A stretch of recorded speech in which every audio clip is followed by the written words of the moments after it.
نحمدہ و نصلی علی رسولہ الکریم۔ دوستوں اور بھائیوں، رمضان المبارک کے اختتام پر نبی کریم صلی اللہ علیہ وسلم کی حدیث کے مطابق اللہ سبحانہ و تعالیٰ نے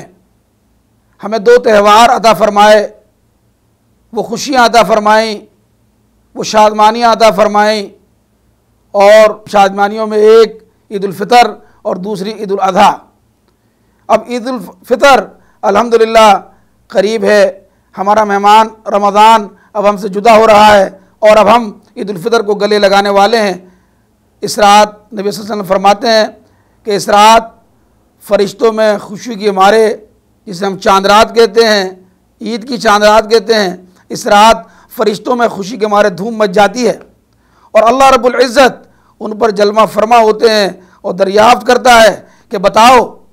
فرشتوں دریافت کرتا ہے کہ بتاؤ، جب کوئی مزدور اپنی مزدوری پوری کر لے تو یہ بتاؤ کہ اس کا کیا اجر ہے۔ فرشتے اس کے جواب میں کہتے ہیں کہ یا اللہ، کہ جب کوئی مزدور اپنی مزدوری پوری کر لے تو اس کا اجر اس کو پورا پورا ملنا چاہیے۔ تو اللہ تعالیٰ فرماتا ہے کہ فرشتوں، تم گواہ رہنا کہ میں نے محمد کے روزے داروں کو بخش دیا اور ان کے لیے جنت واجب کر دی۔ اس لیے یہ رات لیلۃ الجائزہ یعنی انعام کی رات کے نام سے مشہور ہے۔ اب ایک لمحہ میں اور آپ پوری ایمانداری کے ساتھ رک کر سوچیں کہ ہم میں سے کتنے ہیں جو اس ایک رات میں پورے مہینے کی مزدوری کو ضائع کر دیتے ہیں۔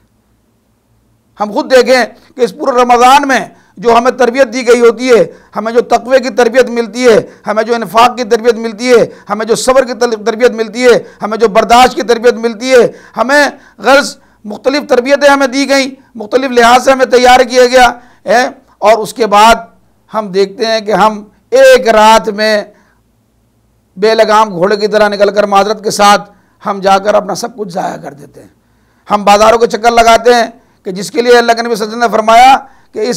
یہ رات عبادت کی رات ہے، یہ رات لیلۃ الجائزہ ہے، اس میں اپنے رب سے وہ انعام و اکرام حاصل کریں، اور ہم جا کر بازاروں کے چکر لگاتے ہیں، ہم جاتے ہیں اور ناچ اور گانوں میں مگن ہو جاتے ہیں۔ ہم سمجھتے ہیں عید کا مطلب، ہم سمجھتے ہیں تمام خوشیوں کا مطلب صرف یہ ڈھول دھمکہ اور یہ اوریانی اور فحاشی رہ گئی ہے۔ تو میرے دوستو، بات ایسی نہیں ہے۔ اگر ہم نے ایسا کیا تو بالکل اس مزدور کی طرح ہوں گے کہ جو صبح کے ٹائم پر نکلے اپنے بچوں کے لیے روزی کمانے کے لیے، اور وہ جا کر پیسہ کما کر وہاں سے لے کر آئے، جو چند پیسے اسے ملیں وہ جا کر جو ہے وہ اللہ تعالیٰ میں اس کو اڑا دے اور بچے اس کے بھوکے بیٹھے رہ جائیں۔ تو میرے دوستوں اور بھائیوں، اللہ سے ہم دعا بھی کریں اور ہم ارادہ بھی کریں کہ ہم اس کی عید چاند رات کو ہم اپنی مزدوری ضائع کرنے والے مزدور نہیں بنیں گے، بلکہ اس کو اپنے لیے توشہ بنا کے رکھیں گے آخرت کا، اور اس چاند رات کے اندر ہم جو ہے وہ اپنے آخرت کا توشہ بنائیں گے، اور اس میں ہم اسباب کو جمع کریں گے، اور جو تربیت ہم نے پورے رمضان میں حاصل کی انشاءاللہ اس کو پورے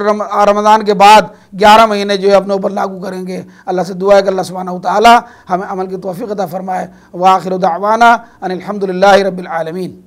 اللہم صلی علی سیدنا محمد وعلی آلہ وصحبہ وسلم۔ اللہم صلی علی سیدنا محمد وعلی آلہ وصحبہ وسلم۔